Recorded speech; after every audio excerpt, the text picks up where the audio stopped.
Here are 5 great finance books for beginners. The Richest Man in Babylon by George S. Clason. This classic book offers timeless financial advice through parables set in ancient Babylon. It covers the basics of personal finance, including saving, budgeting, and investing. The second book is The Intelligent Investor by Benjamin Graham. This book is considered a must-read for anyone interested in value investing. It teaches readers how to identify undervalued stocks and invest with a long-term mindset.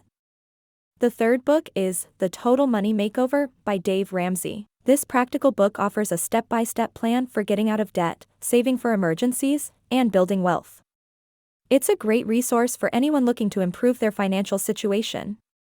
The fourth book is Rich Dad Poor Dad by Robert Kiyosaki. This book challenges conventional wisdom about money and offers a different perspective on wealth building. It teaches readers how to think like an entrepreneur and invest in assets that generate passive income.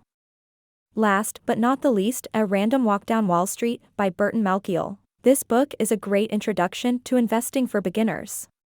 It explains the concept of efficient markets and argues that investing in low-cost index funds is the best strategy for most investors. These 5 books cover a wide range of financial topics and offer valuable insights for anyone looking to improve their financial literacy.